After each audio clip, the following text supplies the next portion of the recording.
Okay. So good evening, everyone. Today, you know what? We are going to study a very interesting chapter of civics, and which is the need of parliament. मतलब आज हम लोग बात करने जा रहे हैं पार्लियामेंट्री सिस्टम के, which has been adopted by our country after 1947. ठीक है, तो इस टॉपिक को बड़े तरीके से देखना। ये इसमें आशुतोष आपके जो टॉपिक है अंडरस्टैंडिंग सेकुलरिज्म, हम लोग उसको भी इस चैप्टर में एंट्री करा लेंगे, पार्लियामेंट को भी एंट्री कराएंगे और दोनों को साथ में लेके आगे बढ़ेंगे। ठीक है, तो फोकस कीजिएगा चैप्टर पे। तो देखो, सबसे पहले मैंने आपको बता दिया था कि जितने भी वर्ल्ड में जो सरकार है, ये बताया था, मैंने बार बार बता रहा हूं मैं, कि जो भी गवर्नमेंट है वो दो तरह की, डेमोक्रेटिक और नॉन डेमोक्रेटिक। तो हमारे जो डेमोक्रेटिक गवर्नमेंट है, ध्यान दीजिएगा, जो हमारा डेमोक्रेटिक गवर्नमेंट है, डेमोक्रेटिक सिस्टम,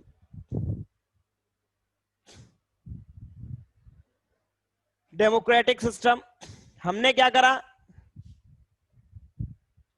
करा, इसको दो तरीके से डिवाइड करा। ठीक है, एक हमने किया स्टूडेंट, क्या चीज, पार्लियामेंट्री फॉर्म ऑफ गवर्नमेंट।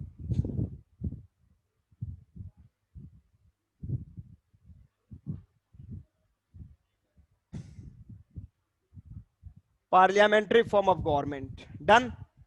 और सेकंड हम लोगों ने क्या देखा, प्रेसिडेंशियल फॉर्म ऑफ गवर्नमेंट।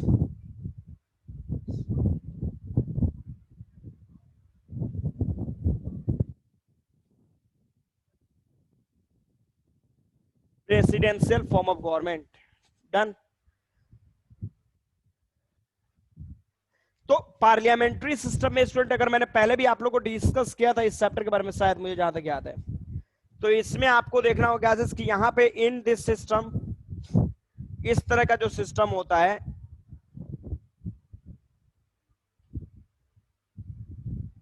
जो पीएम होते हैं, मतलब प्रधानमंत्री जो आपके होते हैं, वो हेड होते हैं। ठीक है, पीएम क्या करते हैं,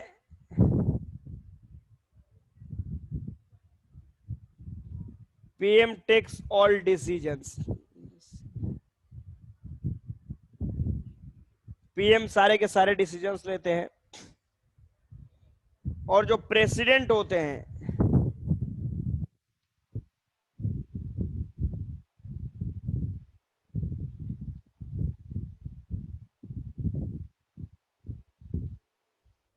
प्रेसिडेंट वहां पे नॉमिनल हेड होंगे। एग्जाम्पल में आप लेके सकते हो क्या चीज, हमारा देश इंडिया। सेकंड हम लोग बात करेंगे क्या चीज की, प्रेसिडेंशियल फॉर्म ऑफ गवर्नमेंट की, ध्यान देना। तो यहां पे क्या होगा, यहां पे प्रेसिडेंट जो होंगे,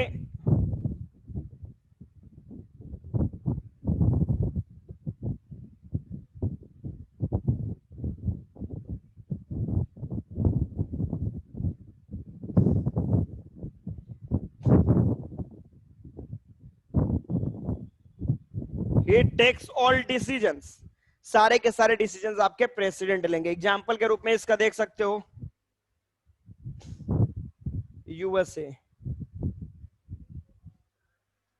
तो ये मेरे को बताओ स्टूडेंट, टेल मी फास्ट कि एनी डिफरेंस। हाँ, यू कैन, कर्तव्य, आप अपने को अनम्यूट करके क्वेश्चन पूछ सकते हो। आप क्वेश्चन पूछ सकते हैं, क्वेश्चन पूछने के लिए आप अनम्यूट हो जाओ और क्वेश्चन पूछिए जिसको जो पूछना है। मैंने आपको बताया, देखो, जितने भी डेमोक्रेटिक सिस्टम चल रहा है पूरे वर्ल्ड में, उनको हम लोगों ने दो तरीके से कैटेगराइज करा। सबसे पहले हमने करा पार्लियामेंट्री फॉर्म ऑफ गवर्नमेंट, और second presidential form of government. तो पार्लियामेंट्री की बात करोगे, पार्लियामेंट्री की बात करोगे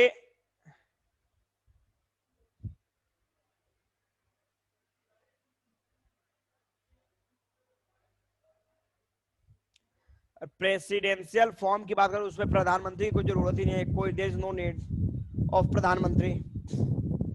जब प्रेसिडेंट, अब अमेरिका का कोई प्रधानमंत्री थोड़ी ना है, प्रेसिडेंट है जब वही सारा काम। अब आपके देश की तरह थोड़ी ना सारे लोग हैं कि जिसकी जरूरत नहीं उसको भी बैठा के उसको बिना मतलब का हम लोग पेमेंट दे रहे हैं, फालतू का पेमेंट दे रहे हैं, सैलरी दे रहे हैं। तो हर देश आपके देश की तरह तो चालाक तेज तरह है नहीं कि फालतू को बैठा के भी हम लोग सैलरी दें। एक छोटा सा एग्जांपल मैं तुम्हारे देश का सिस्टम का बता रहा हूँ। पहले ये बताओ, इन दोनों में कोई प्रॉब्लम आपको? Parliamentary form of government and presidential form of government में कोई प्रॉब्लम?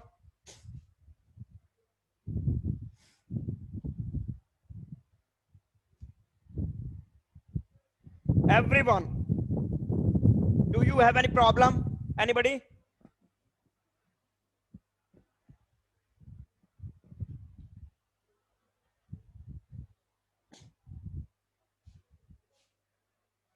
नॉमिनल हेड मतलब नाम क्या आप हेड हो, क्या आप हेड हो, आपका ज्यादा कोई काम नहीं है।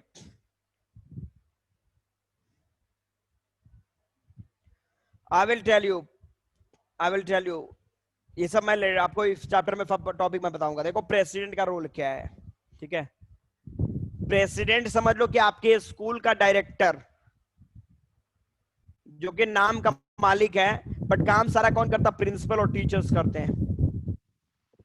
तो कहने का मतलब है कि सपोज करो हमने क्या किया, किसी भी बिल को अगर एक्ट के रूप में कन्वर्ट करना है, तो अगर पार्लियामेंट ने उसको पास कर दिया तो प्रेसिडेंट उस पर सिग्नेचर कर देगा। थोड़ा सा एग्जांपल देख लो कि आप, हम अपने घर में क्या करते हैं, ग्रैंडफादर जो है उनको क्या कर दिया, हेड बना दिया है, बट सारे काम कौन कर रहे हैं? हमारे फादर जो है वो लोग करते हैं, जो यंगस्टर्स है वो लोग कर रहे हैं। तो नेम के लिए प्रेसिडेंट है, बट सारे के प्रधानमंत्री जिसको डिक्लेयर कर देंगे president, chief justice of India, CEC, chief election commission, अगर इन लोग को अपॉइंट करना तो प्रधानमंत्री इसको अपॉइंट करेंगे। केवल शपथ दिलवाने का काम कौन करेंगे? प्रेसिडेंट कराएंगे। दूसरा पॉइंट है कि देखो प्रेसिडेंट के रूल्स क्या है, कि सपोज अगर सुप्रीम कोर्ट ने किसी को कैपिटल पनिशमेंट दे दिया, देखो मेरे हिसाब से तो, अब कहने का पॉइंट है कि देखो हमारे घर में अगर हमारे फादर काम कर रहे हैं, तो इसका मतलब ये नहीं ना कि ग्रैंडफादर को हम लोग हेड ना बनाए, उनको छोड़ दें। और इंडिया का सिस्टम मैं आगे चल के आपको बताऊंगा, आप लोग देखोगे, ठीक है। पहले इतना तो समझ लो, प्राइम मिनिस्टर और प्रेसिडेंट, ये presidential form and parliamentary form के बीच में डिफरेंस, इसको कोई दिक्कत नहीं, तो आगे बढ़े हम लोग।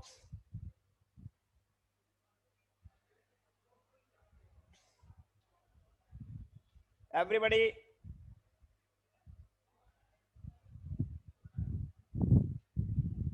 मैंने आपको बताया कि इसमें कोई प्रॉब्लम नहीं ना है, आगे बढ़े हम लोग। ये दो जो टॉपिक मैंने लिखा है इसमें तो किसी को कोई दिक्कत नहीं है।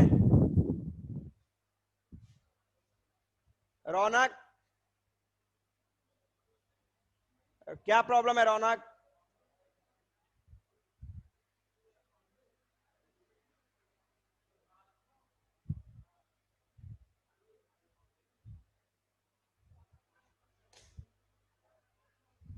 ओके आगे बढ़ो। चलो ये हो गया। अब हम लोग बात करेंगे पार्लियामेंट्री फॉर्म ऑफ गवर्नमेंट, मतलब अपने देश की बात करेंगे हम लोग।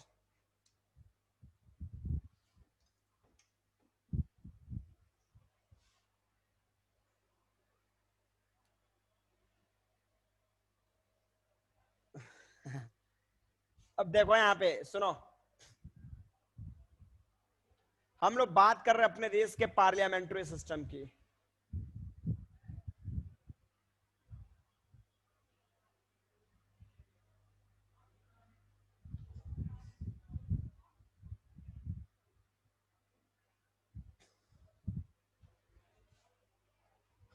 पार्लियामेंट्री सिस्टम की बात हम लोग करेंगे। Done everybody?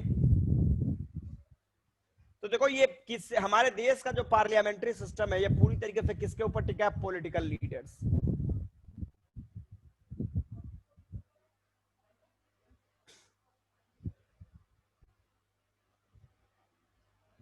पॉलिटिकल पार्टीज के ऊपर। अब एक छोटा सा एग्जांपल देख लो, जिस तरीके से एक ट्रेन है, ठीक है, और उस ट्रेन को रन कराने के लिए हमको पायलट की जरूरत है।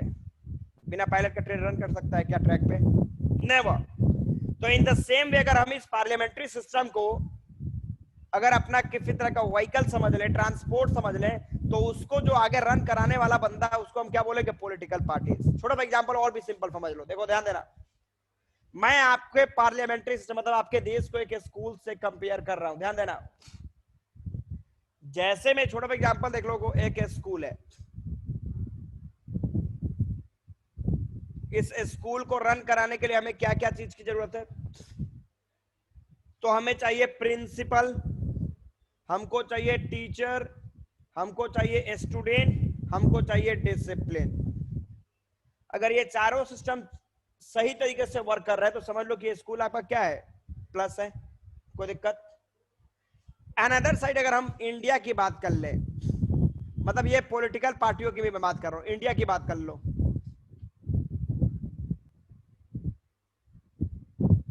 तो इंडिया भी अगर एक इंडिया को भी अगर हम एक इंस्टीट्यूशन के रूप में देखें तो भारत को भी चलाने के लिए किस चीज की जरूरत है? पहला पॉलिटिकल लीडर्स, इसके बाद उसके एक्टिव मेंबर्स, इसके बाद फॉलोअर्स और एक सिस्टम। मतलब इंडिया के जो पॉलिटिकल पार्टीज हैं,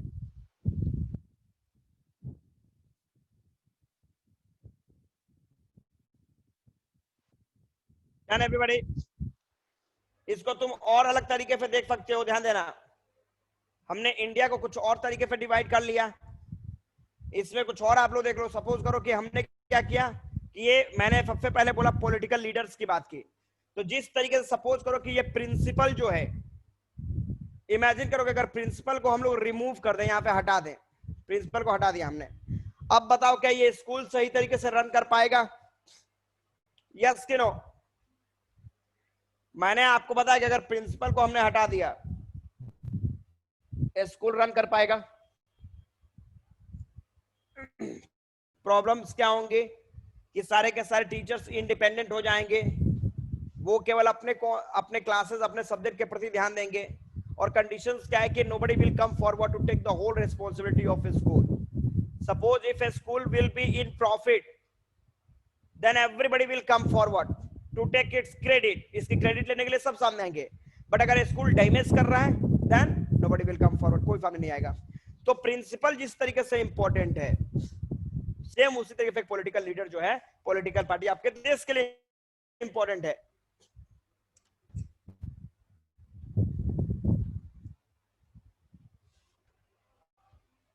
पॉइंट देखो, अब मैं बता दूं कि देखो पूरे वर्ल्ड में पॉलिटिकल पार्टी तीन तरह के, ये शायद मैंने बताया होगा आप लोग को।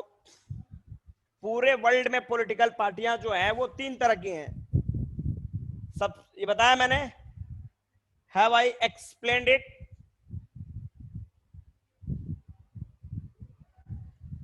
क्या मैंने इसको एक्सप्लेन किया है, political party system? Everybody tell me fast.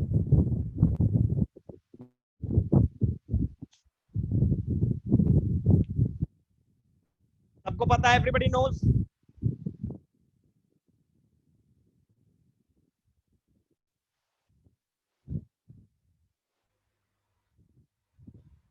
चलो ओके, तो एक शॉर्ट समरी बता के मैं आगे बढ़ रहा हूं, आपको ध्यान दीजिएगा।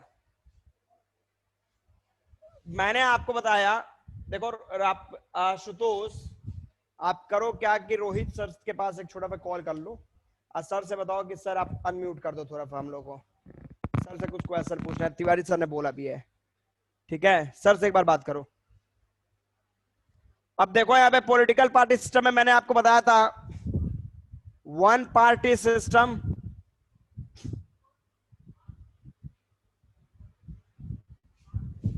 टू पार्टी सिस्टम,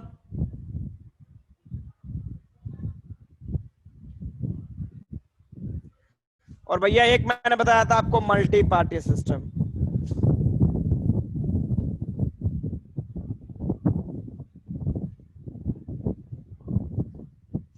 ये तीन के बारे में मैंने बताया था आपको। अब इसमें देखो वन पार्टी में एक मैंने क्या बताया था, ध्यान देना। वन पार्टी सिस्टम में मैंने बताया था कि country where a single ideology, a country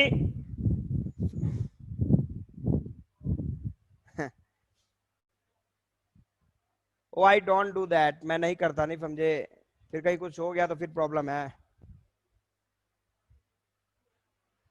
अगर कहीं कुछ इधर उधर हुआ तो फिर सारे क्लासेस डैमेज हो जाएंगे।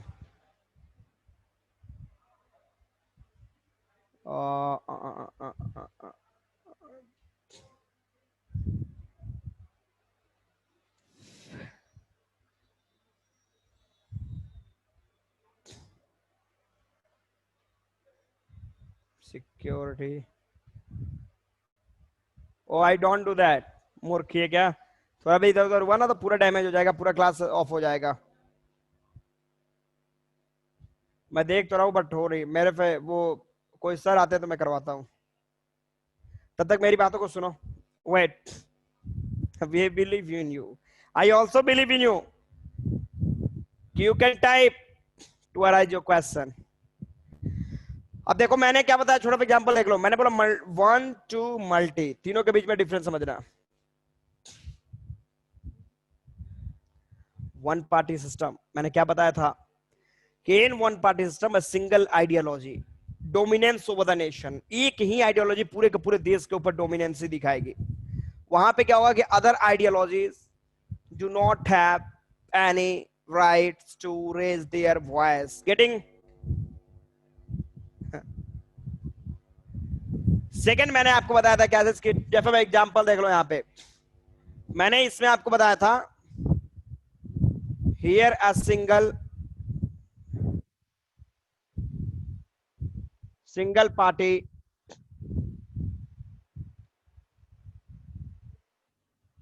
Dominance over the nation.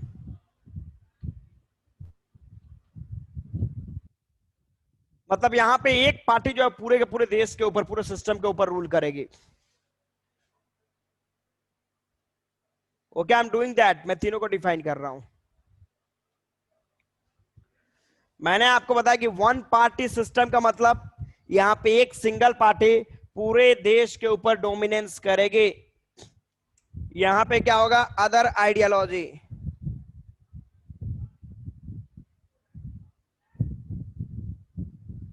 Ideology do not have right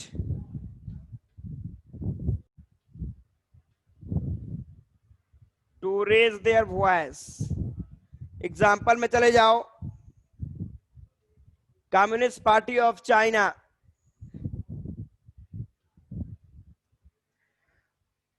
तो देखो वन पार्टी में मैंने आपको बताया, ध्यान दीजिएगा समीर, मैंने बताया वन पार्टी में क्या है कि यहाँ पे एक आइडियोलॉजी पूरे देश के ऊपर डोमिनेंस करती है, पूरे देश के ऊपर रूल करती है। यहाँ पे दूसरे आइडियोलॉजी को कोई भी मौका, अपॉर्चुनिटी नहीं मिलता अपनी बातों को रखने के लिए। एग्जाम्पल में, छोटा सा एग्जाम्पल चले जाओ, क्या चीज मैंने आपको बताया कि चाइना में चले जाओ, एक पार्टी है बस, कम्युनिस्ट। अगर आपके पास कम्युनिस्ट आइडियोलॉजी है तो आप देश के इलेक्शन में कॉन्टेस्ट कर सकते हैं, अदरवाइज गो। मतलब वहां पे किसी दूसरे आइडियोलॉजी को कोई मौका नहीं मिलता अपनी बातों को रखने के लिए। गेटिंग? समझ में आ रहा है?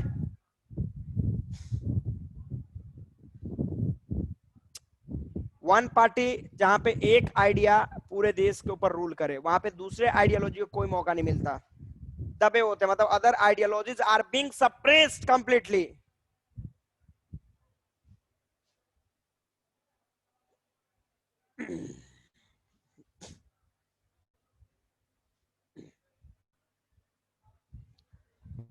टू पार्टी की बात कर लो, ध्यान देना।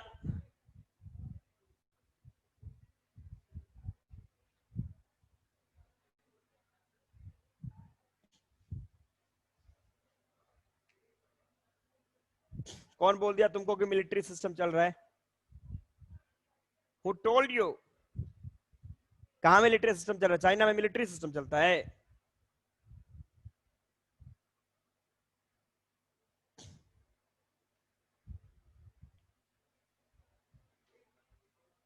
गलत इंफॉर्मेशन आपके पास है।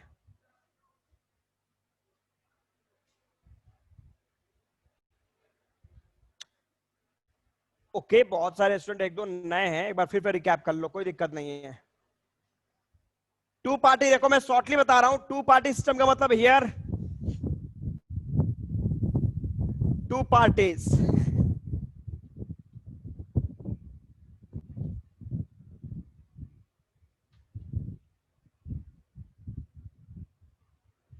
Possibilities to come in power.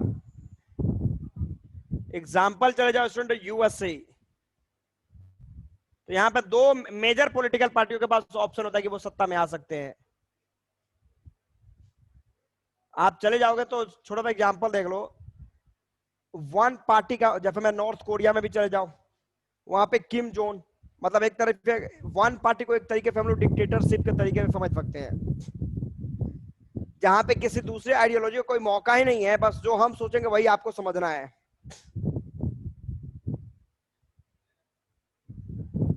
Sri Lanka में भी चले जाओ, वहां पे सिन्हाला स्पीकिंग पीपल, जो सिन्हाला स्पीकिंग पीपल है वही अपने साम्राज्य में आ सकते हैं, तमिल वमिल को या फिर दूसरे लोगों को कोई अधिकार नहीं है। वो भी एग्जाम्पल हो जाएगा। और देखो यहाँ पे मल्टी पार्टी की बात करोगे तो यहाँ पे क्या है कि here more than to,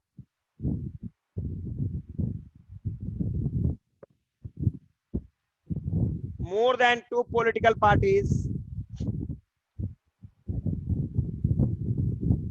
have chances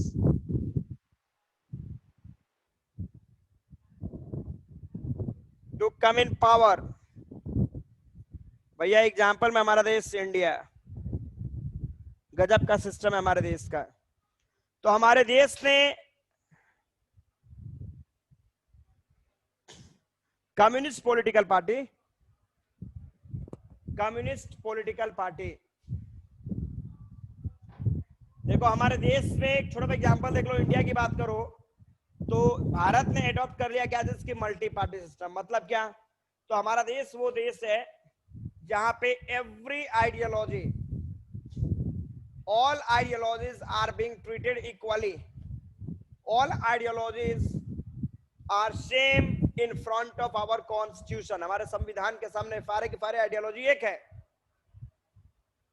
and all ideology, कहने का पॉइंट है कि हमारे देश में जो हिंदू, मतलब मुस्लिम, सिख, क्रिश्चियन, जैन, जीव जो है, इलेक्शन होगा वन पार्टी, कर्तव्य जो वन पार्टी सिस्टम है, वहां पे इलेक्शन क्यों नहीं होगा? क्लियर है कि इलेक्शन होगा, इलेक्शन होगा। अप्रॉक्स हमारे देश में पॉलिटिकल पार्टियां मोर देन 750 से भी ज्यादा हैं। ठीक है, मैं इसके बारे में आपको आगे बता रहा हूं, पहले ये बताओ इसमें किसी को कोई प्रॉब्लम?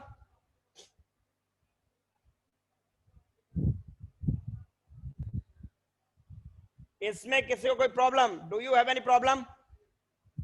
वन टू मल्टी में कोई प्रॉब्लम? एवरीबडी?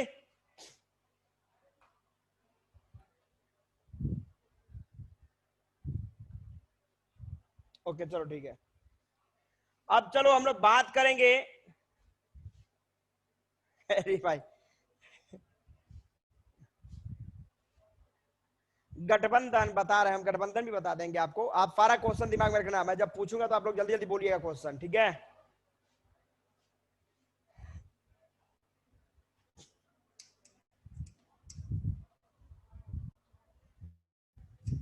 गठबंधन नहीं, अलायंस या फिर कॉलिजन।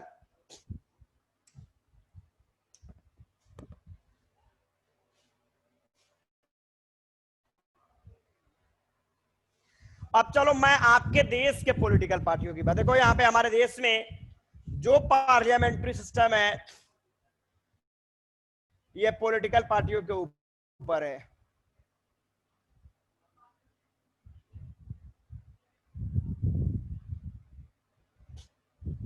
ठीक है, तो सबसे पहले हम लोग ये देख लेते कि पॉलिटियां है क्या, ध्यान देना।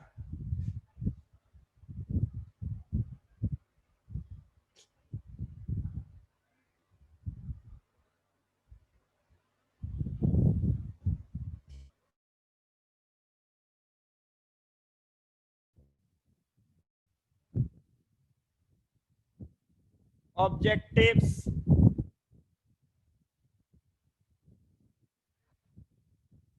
And opinion.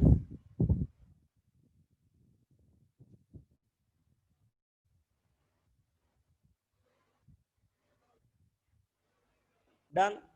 अब ये लोग क्या करते हैं,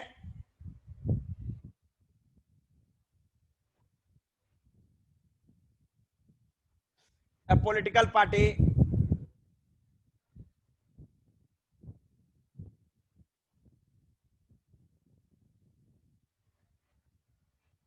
contest election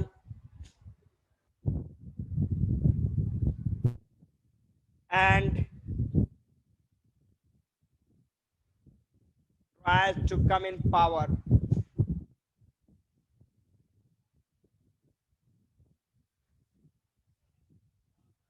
तो ये पॉलिटिकल पार्टियां जो है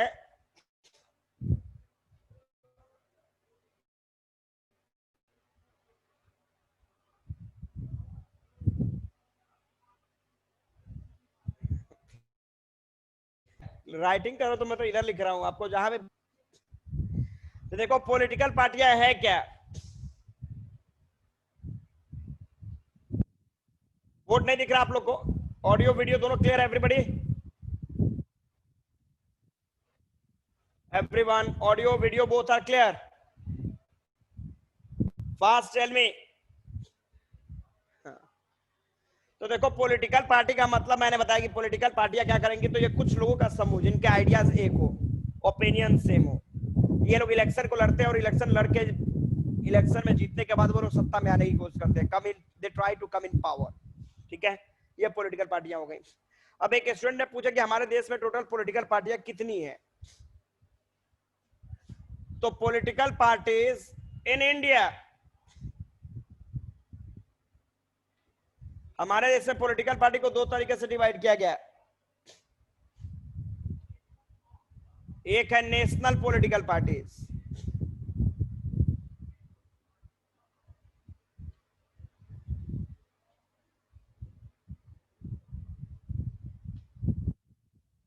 तो ये टोटल 8 है, नेशनल पॉलिटिकल पार्टियां टोटल 8 है, और दूसरा है state political party,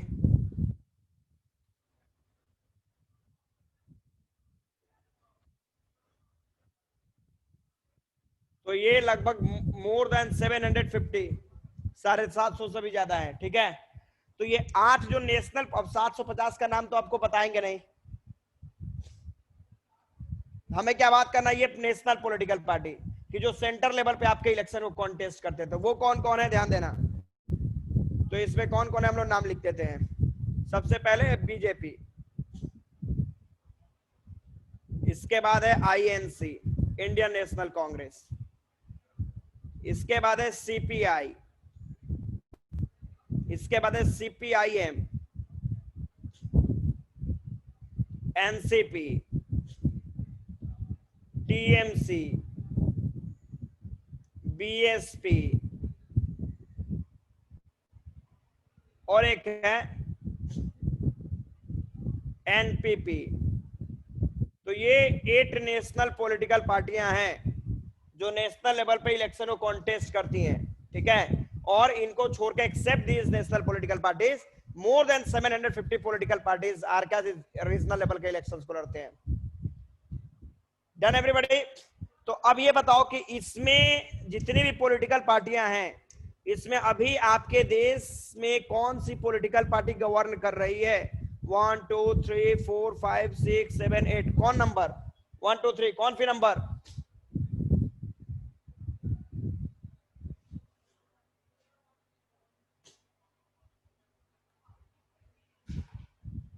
Modi ji political party हैं कि पॉलिटिकल लीडर हैं,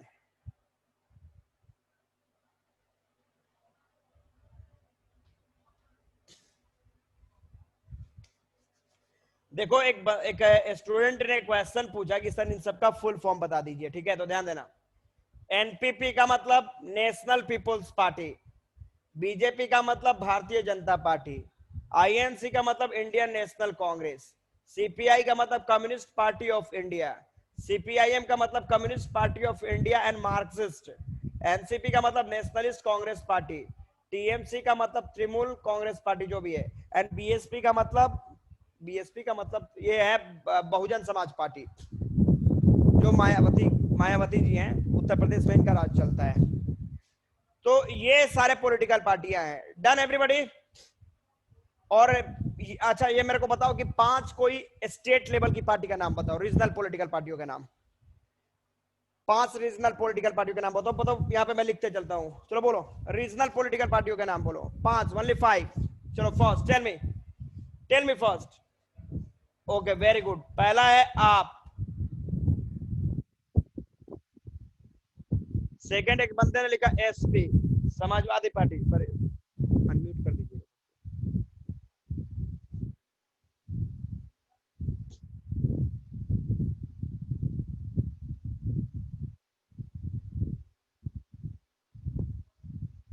अनम्यूट होगा सर। आप देखिए। चलो अब सब अनम्यूट हो सकते हो। हम लोगों ने कर दिया, ठीक है। I have no right. चलो अब सब अनम्यूट हो सकते हो। अब क्वेश्चन पूछ सकते हो तुम लोग। हाँ, you all are free now, you are free. चलो आप है, एसपी है। थर्ड बोलो। ओके जेडीयू, चलो ठीक है जेडीयू। फोर्थ बोलो।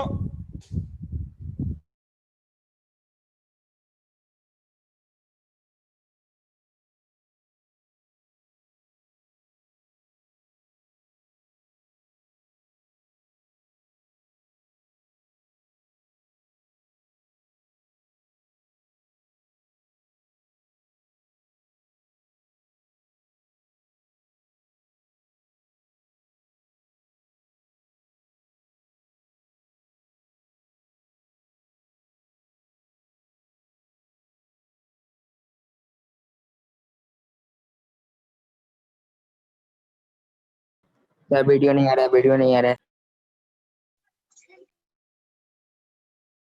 सर वीडियो स्टार्ट नहीं है क्योंकि वीडियो एक जगह फ्रीज है। सर वीडियो नहीं आ रहा है, वीडियो नहीं है।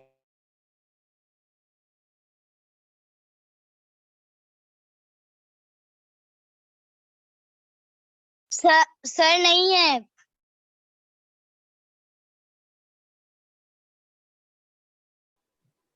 सर वीडियो नहीं आ रहा है। वीडियो नहीं आ रहा है। सर नहीं है भाई, ग्रुप में अभी समीर आनंद है होस्ट अभी। तुम कौन हो?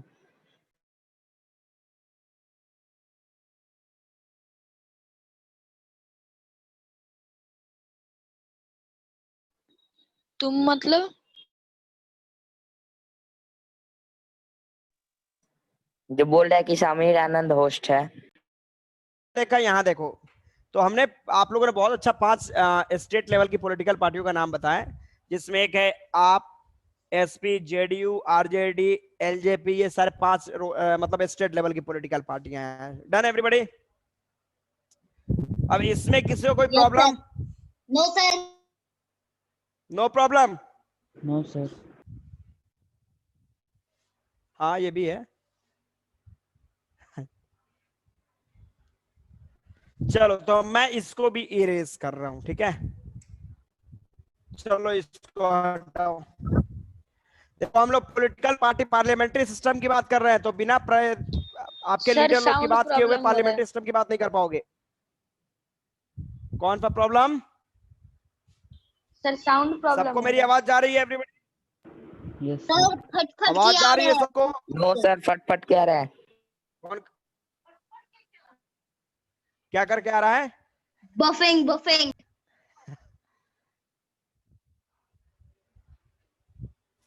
मेरी आवाज जा रही है आप लोगों को सब? सर आवाज वो। Yes sir. आशुतोष तेरे को बहुत प्रॉब्लम हो रही है जी। सबको मेरी आवाज जा रही है? चलो वेरी गुड। अब हम लोग चले कुछ और आगे। अब देखो हम लोग बात करेंगे क्या चीज। ओके, अब हम लोग बात करेंगे क्या पॉइंट पे ध्यान देना। अब हम लोग को डिस्कस करना है कि पॉलिटिकल पार्टियां जो हैं उनके फंक्शंस क्या। ध्यान देना, पॉलिटिकल पार्टी के रोल के बाद हम लोग बात कर रहे हैं फंक्शंस।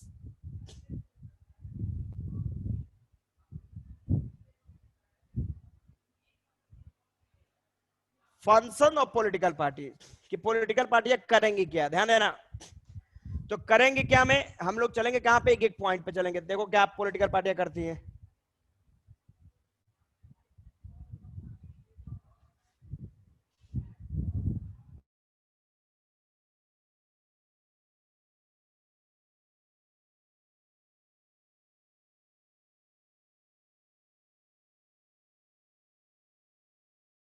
आवाज नहीं आ रहा है। सर वीडियो रुक गया है। है सर वीडियो फ्रीज है।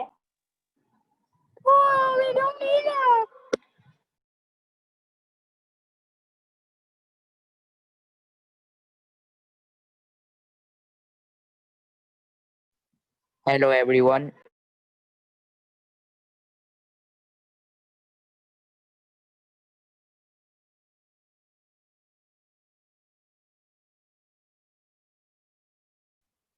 होस्ट।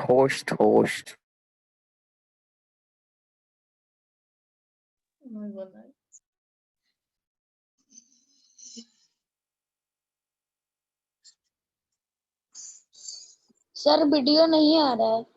Say anything anyone.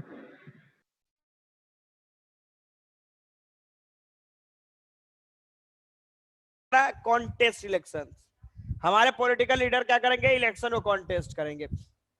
तो इलेक्शन में कॉन्टेस्ट करने के पहले वो लोग क्या करेंगे, अपना नॉमिनेशन करेंगे।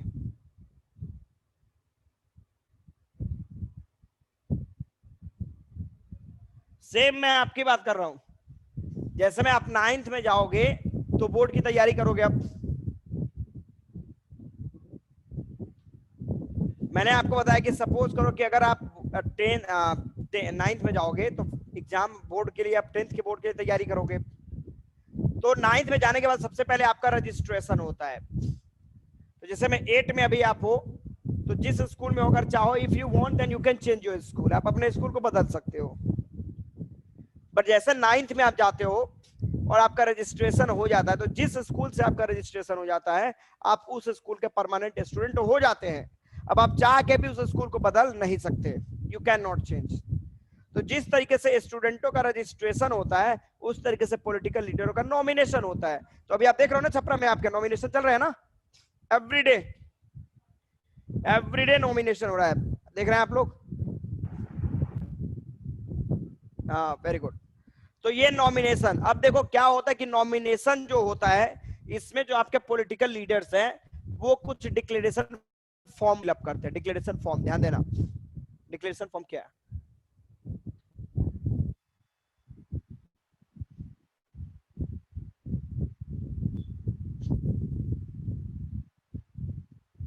वो डिक्लेरेशन फॉर्म को भरेंगे, ध्यान देना, ठीक है।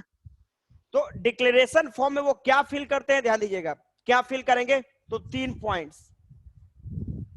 उनको फिल करना है। क्या क्या फिल करना है, ध्यान देना। सबसे पहले उनको अपना एजुकेशनल क्वालिफिकेशन,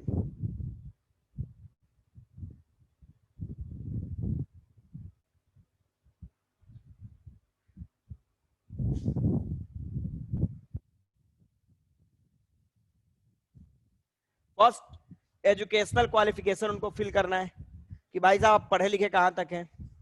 सेकंड क्या करना है, आपको अपनी प्रॉपर्टी को क्लियर करना है वहां पे कि ये आपके पास प्रॉपर्टी कितनी है। डन। एंड थर्ड वर्ड क्या करना है आपको, क्रिमिनल रिकॉर्ड। ऐसा तो नहीं है कि कहीं जेल वोल से आप घूम के आ रहे हो, तो क्रिमिनल रिकॉर्ड्स।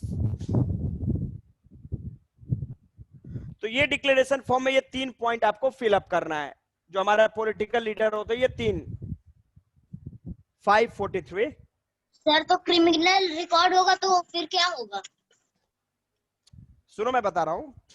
ओके। मैंने आपको बताया कि सपोज करो नाम कि नहीं लग पाएगा। फॉर्म हमारे पॉलिटिकल लीडरों ने भर दिया। ये हमारे पॉलिटिकल लीडर जो है उन लोगों ने अपना डिक्लेरेशन फॉर्म भर दिया, और उसके बाद इसको क्या करते हैं हम लोग, पॉलिटिकल डोमिनेंट, मतलब पब्लिक डोमिनेंट में रखा जाता है पब्लिक के पास, कि हम अपने लीडर को चुनने जा रहे हैं। तो ये हमारे पास सारे राइट होने चाहिए कि हमारे जो लीडर, जो हमारे मंत्री संतरी बनेंगे, उनकी क्या एबिलिटी है, क्या क्वालिटी है, क्या क्वालिफिकेशन है, सबके बारे में हमको इंफॉर्मेशन होना चाहिए।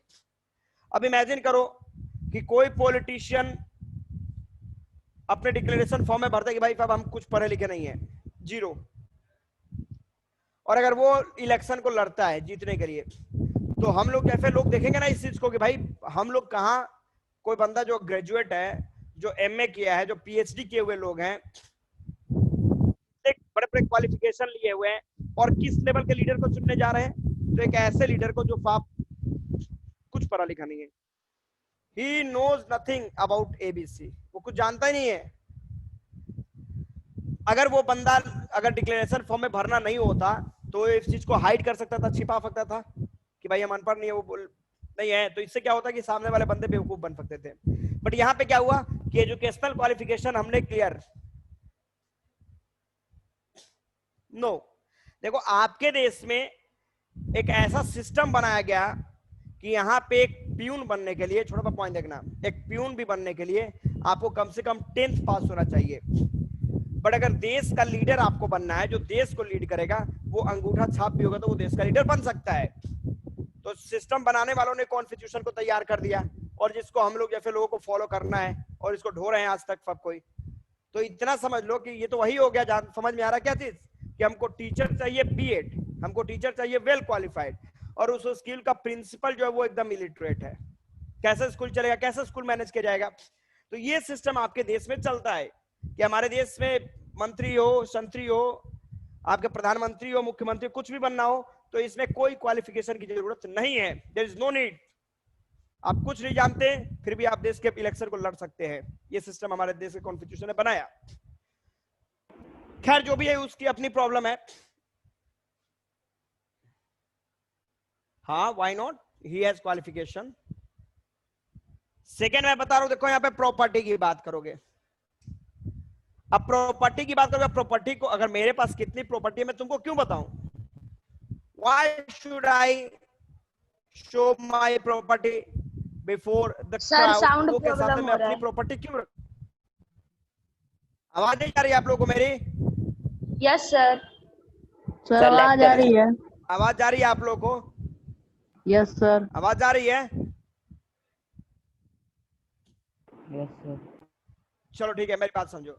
तो मैंने बताया कि why should I disclose my property before the crowd? भीड़ तंत्र के सामने मैं अपने प्रॉपर्टी को डिस्क्लोज क्यों करूं कि मेरे पास कितना प्रॉपर्टी है?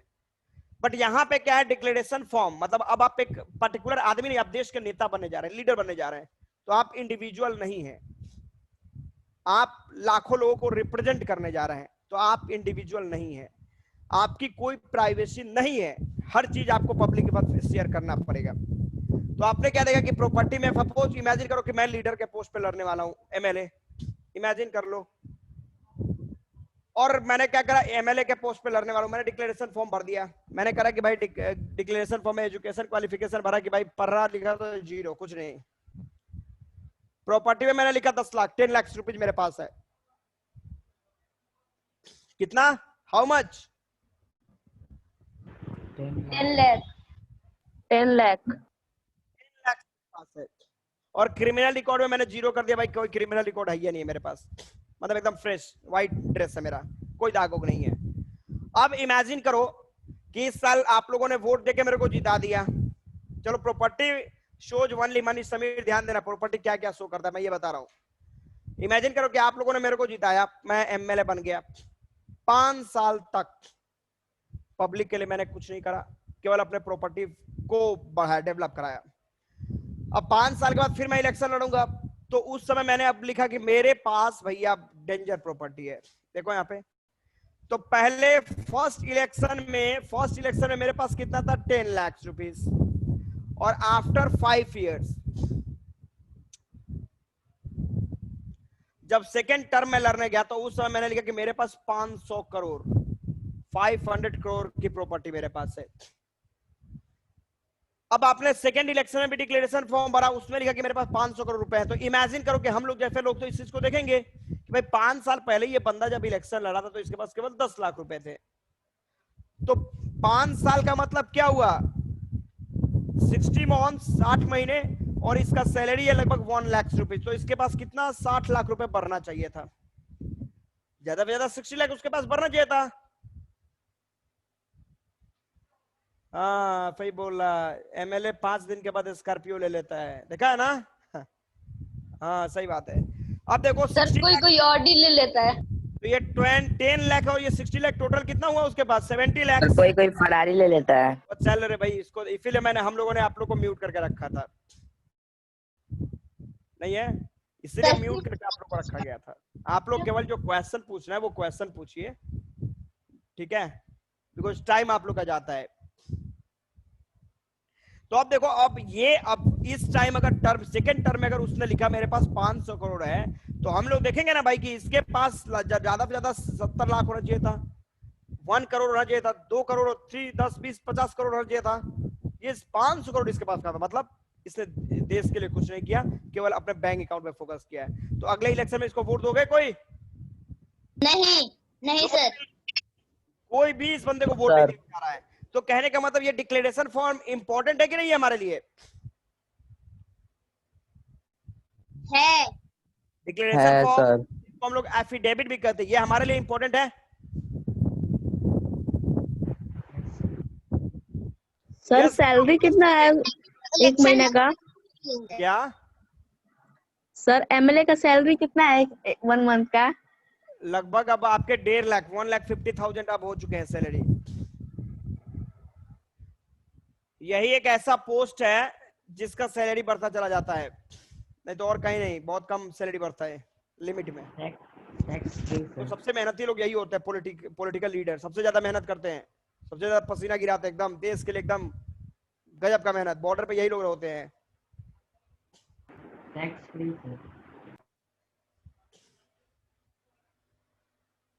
यस, तो मैंने बताया डिक्लेरेशन फॉर्म। अब देखो आगे ये लोग क्या करेंगे, अब नॉमिनेशन कर दिया, अब ये तैयार करेंगे अपना manifesto.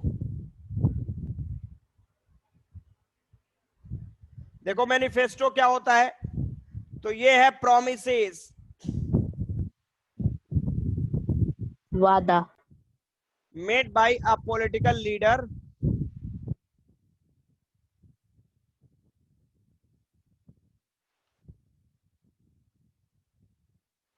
with voters during election। भैया पर ध्यान पे देखना, इलेक्शन के समय ये मैनिफेस्टो क्या हो गया? तो मैनिफेस्टो ये वैसे प्रोमिसेस होते हैं जो एक पॉलिटिकल लीडर जो होता है वो वोटर के साथ करता है इलेक्शन के समय। देखते हो ना बहुत सारे लीडर, भाई हमको जिताइए, हम आपके गांव को स्विट्जरलैंड बना देंगे, हमें जिताइए, हम आपके देश को अमेरिका बना देंगे, हमें जिताइए, हम आप लोग को बिल गेट्स ही बना देंगे। माने गजब गजब के वादे पे वादे लोग करते हैं, नहीं करते हैं? हाँ, यू कैन से दैट। मैं किसी का नाम तो नहीं लेता पॉलिटिकल लीडरों का, मतलब आप ये कर सकते हैं। तो ये मैनिफेस्टो समझ में आ गया आप लोग को? Yes sir. 90 कोई प्रॉब्लम नहीं इसमें, आगे बढ़े हम लोग। चलो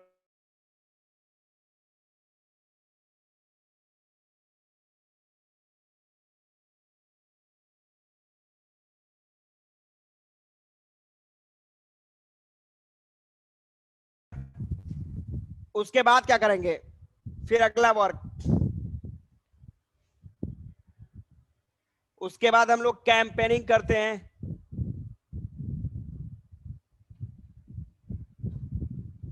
कैंपेनिंग मतलब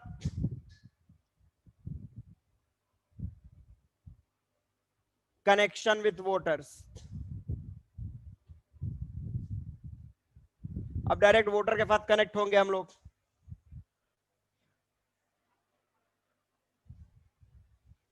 अब ये कैंपेनिंग, रैली निकालना। अब देखो कैंपेनिंग अलग अलग तरीके से हो सकता है। पहला होता है डोर टू डोर,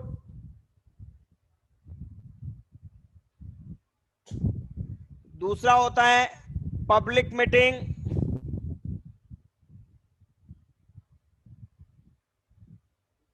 और तीसरा एडवर्टाइजमेंट।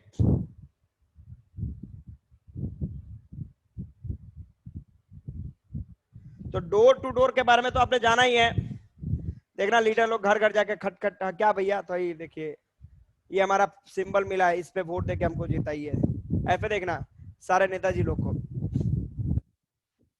इलेक्शन के समय वो लोग ये करेंगे, और इलेक्शन के बाद पब्लिक होता ना अपोजिट। तो हमने क्या बताया कि पहला डोर टू डोर सर्विस वो लोग प्रोवाइड करेंगे।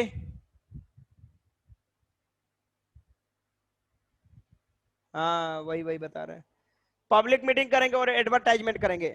अब देखो ये एडवर्टाइजमेंट भी दो तरीके का कर सकते हैं, एक प्रिंट मीडिया का यूज न्यूज़पेपर, और एक इलेक्ट्रॉनिक मीडिया।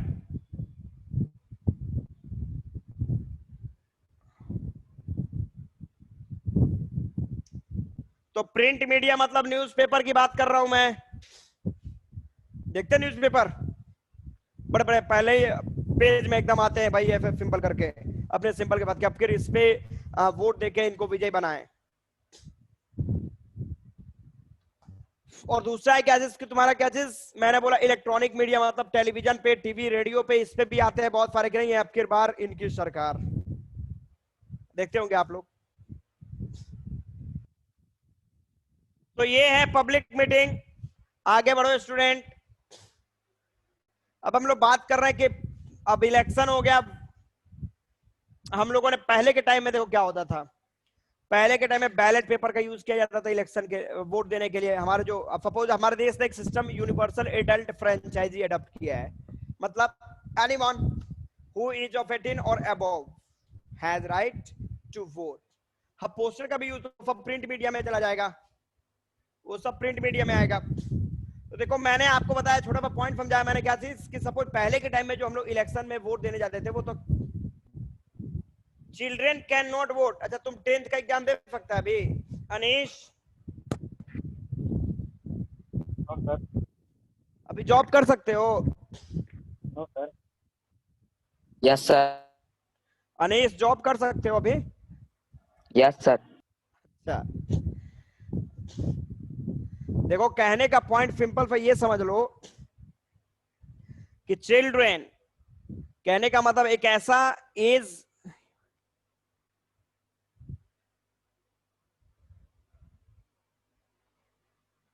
नो अगर देखो कहां पहला पॉइंट है कि आपको सिटीजनशिप कहां की मिली है। सपोज आप छपरा के हैं, छपरा से आप हैं, तो दिल्ली के इलेक्शन में आप कैसे वोट दे दोगे?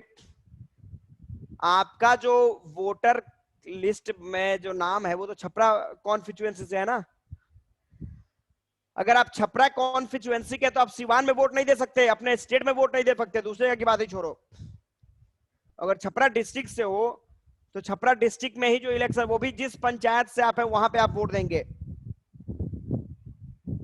अब ऐसा तो नहीं कि छपरा पे हमें जाकर मुजफ्फरपुर में जाकर वोट दे देंगे हम, तो जब अपने स्टेट में अपने घर जहां पे आपका वोटर लिस्ट में नाम है बस वहीं पे आप वोट दे सकते हैं। और कहने एडल्ट फ्रेंचाइजी का मतलब हो गया, देखो ये इंडिकेट करता है कि एक बंदा जो 18 या फिर 18 प्लस है उसको वोट देने का अधिकार। और इसमें सब है। पहले के टाइम में देखो आपके देश में किस तरीके से डिवीजन था सोसाइटी का, था ना, ब्राह्मण, क्षत्रिय, वैश्य, शूद्र।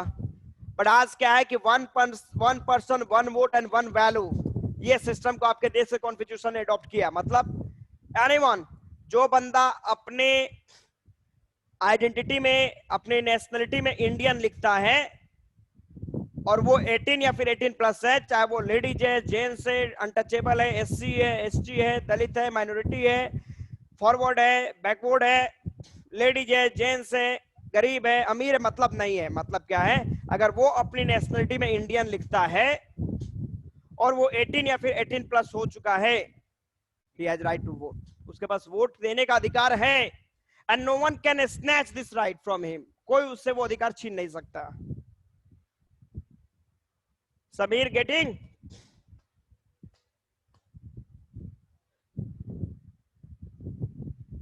Sameer are you getting?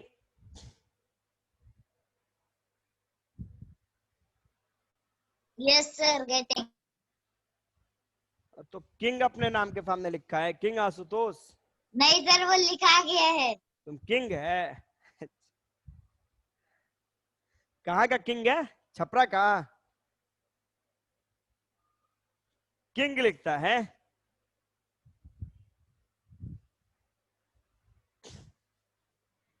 Sir अब ठीक है। अच्छा तो ये देखो मैंने बताया क्या चीज की कैंपेनिंग इन लोगों ने करा। अब कैंपेनिंग के बाद इलेक्शन हो गया, सब point everything is okay now.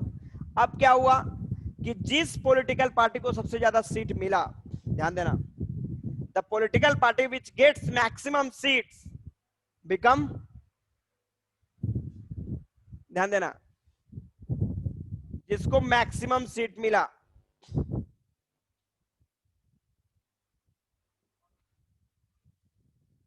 मतलब समझ लो कि लार्जेस्ट पार्टी,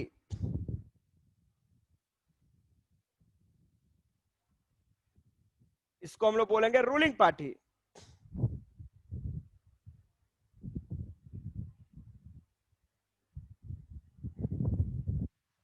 जो लार्जेस्ट पार्टी है वो बन गई आपकी रूलिंग। क्या हुआ? कर्तव्य।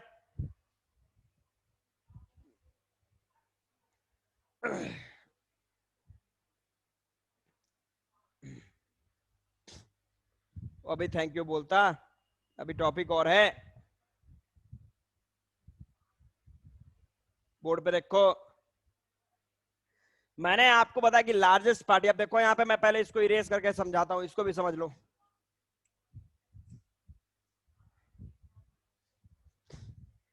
ध्यान देना भैया, कोलिजन का मतलब देख लो, मैं तुमको अभी यही बता दे रहा हूं, यहां पे समझ लो। यहां पे अब मैं पार्टी की बात कर रहा हूं। सपोज करो कि 4-5 पार्टियां खड़ी थी। सपोज ये ए, बी, सी, डी और ये ई, ये 5 पॉलिटिकल पार्टी इलेक्शन में लड़े थे, इलेक्शन को कॉन्टेस्ट किए थे, ठीक है। हमें इलेक्शन में अब लेके चल रहे हैं आपको। 5 पार्टियों ने इलेक्शन लड़ा।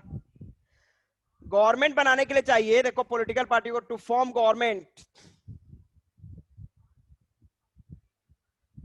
हमें चाहिए 283 सीट चाहिए, ठीक है। और टोटल सीट कितना है आपके देश में? लगभग 543, सपोज कर लो यहां पे इतना है।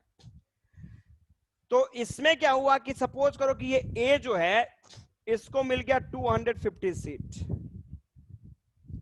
बी को मिल गया 100 सीट्स, सी को मिल गया 80 सीट्स, डी को मिल गया 70 सीट्स। सर टोटल 360 सीट्स होता है ना? 360 नो, ओ 365। 543।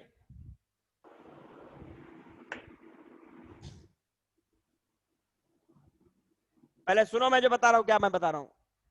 इसको मिला कितना? 60 सीट्स, ठीक है। और जो और कैंडिडेट होगा उनको मिला। अब मैंने बताया कि अगर आपको गवर्नमेंट बनानी है तो सरकार बनाने के लिए हमको कितना चाहिए था? 283, मतलब टू फॉर्म। अब 283 अगर मेरे को सीट चाहिए तो देखो इसको अकेले 250, कोई भी इसमें है जो अकेले सरकार बना सकता है? ए बी सी डी ई, कोई भी ऐसा पॉलिटिकल पार्टी जो अकेले गवर्नमेंट बना सकता है जो इस मेजोरिटी को टच कर रहा है 283 को? नो वन, कोई इसको टच नहीं कर रहा है। तो क्या होगा यहाँ पे? तब ये जो पॉलिटिकल पार्टी है ये टर्न करेगी इन लोगों के पास, बी सी डी ई, किसी के पास, कि भाई मेरे पास 250 है, मेरे को और कितना चाहिए? लगभग 33, इतना मिल जाए मेरे को, 33 मिल जाए तो मेरी सरकार बन जाए। तो ये जाएंगे किसके पास? बी के पास, सी के पास, डी के पास। अब इनसे जिनका तालमेल बैठेगा, जो इनका सपोर्ट कर दे, सपोज करो कि ये ई ने सपोर्ट कर दिया, बोला चलिए मैं आपके साथ हूं, ई ने सपोर्ट किया, तो ए प्लस ई 310 क्या हुआ? 250 अब प्लस 60 इक्वल टू कितना हो गया? 310। तो बताओ ये 310 जो इस मेजोरिटी को टच कर गया? Yes sir. नहीं करा? तो इन लोग की ए और ई, मतलब इनकी सरकार, इन लोगों ने क्या किया? अपना गवर्नमेंट बना लिया। तो इसको बोलते coalition government. Sameer getting? Yes no? Getting sir. Getting? Yes sir. अरे कोई ना कोई तो देगा ना, ई नहीं देगा तो डी देगा, डी नहीं तो सी, बी, कोई तो देगा। सरकार तो बनाना है, गवर्नमेंट तो वर्क करना है। सपोज किसी ना किसी को टॉपर तो करना पड़ेगा ना, सबको फेलियर तो कर नहीं दोगे। अरे एग्जाम हुआ है तो एग्जाम में कोई ना कोई तो टॉपर आएगा। अब बोलोगे फिर ये टॉपर नहीं आया तो ये नहीं आएगा तो वो आएगा टॉपर, वो टॉपर नहीं तो कोई तीसरा टॉपर बनेगा, कोई ना कोई तो बनेगा। सर सब फेल कर जाएगा तो? सब फेल करेगा तो मैं टॉप कर जाऊंगा। मैं कनिष्का क्या प्रॉब्लम है बोलिए तो?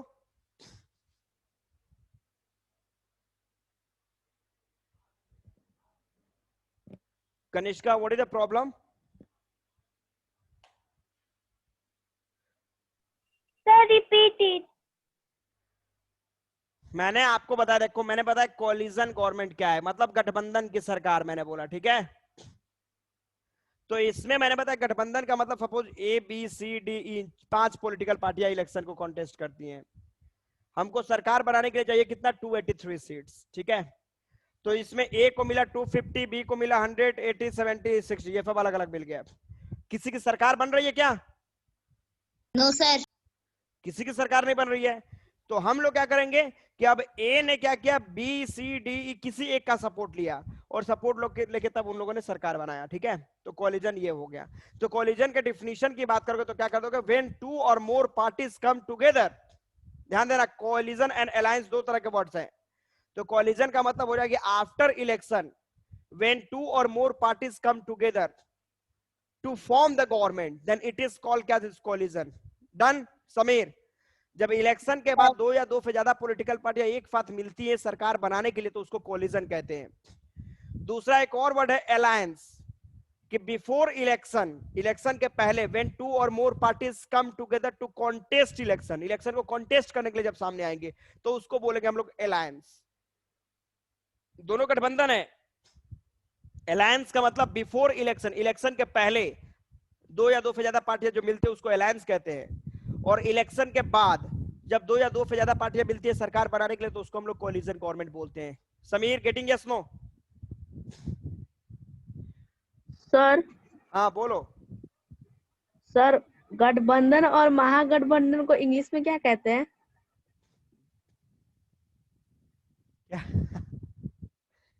गठबंधन को तो तुम अलायंस कहेगा, आप महागठबंधन को अलायंस का स्क्वायर ऊपर लगा देना। देखो अलायंस मैंने बताया क्या चीज है। तो इलेक्शन के पहले, बिफोर इलेक्शन, व्हेन 2 और more parties come together to contest election, election के पहले जब 2 या 2, जैसे मैं महागठबंधन बना था आपने देखा था कि इलेक्शन के पहले जब 2 या 2 से ज्यादा पार्टियां एक साथ आती हैं एक प्लेटफॉर्म पे इलेक्शन को लड़ने के लिए किसी के अगेंस्ट में, उसे हम लोग अलायंस बोलते हैं। और इलेक्शन के बाद जब 2 या 2 से ज्यादा पार्टियां मिलती है सरकार बनाने के लिए तो उसको हम लोग कोलिजन बोलते हैं। Done everybody? Yes sir. No Sir? Problem? Sir No problem, जब सर जब 2 पार्टी मिल गई तो रूल कौन करेगा? अब सपोज करो कि इसमें 250 और 60 है, सबसे ज्यादा सीट किसको मिला है? ए को। ए। तो एक का बंदा जो वो प्रधानमंत्री बनेगा, उसको भी कोई मंत्रिमंडल मिलेगा, मिनिस्टरियल पोस्ट मिलेगा, बट प्रधानमंत्री तो इसका बनेगा बिकॉज मेजोरिटी इसके पास है। Done everybody? Yes sir. तो यहां से एक छोटा सा ब्रेक ले सकते हैं हम लोग। Okay sir, bye sir. Sir Okay, मेरा एक क्वेश्चन है कि अगर बड़ा पार्टी है, अगर उसका कम सीट है तो क्या वो बन सकता है पीएम? बड़ा पार्टी है उसका कम सीट है, अगर उसका कोलिजन, अगर उसके पार्टनर सपोर्ट कर रहे हैं तो वो बन सकता है। अगले क्लास में हम लोग इस पे ही डिस्कस करेंगे, ठीक है। इसको एकदम दिमाग में सेट रखना, आप लोग सारे क्वेश्चन दिमाग में रखना। तो एक ब्रेक। सर अगला क्लास कब होगा? अगला क्लास होगा, रूटीन में आपको मिला होगा, रूटीन देखिएगा। Okay sir. तो एक छोटा सा break. Bye sir. Bye sir. Okay, good day. Sir इसके बाद भी क्लास है? अब मे बी आप लोग पूछ लेंगे।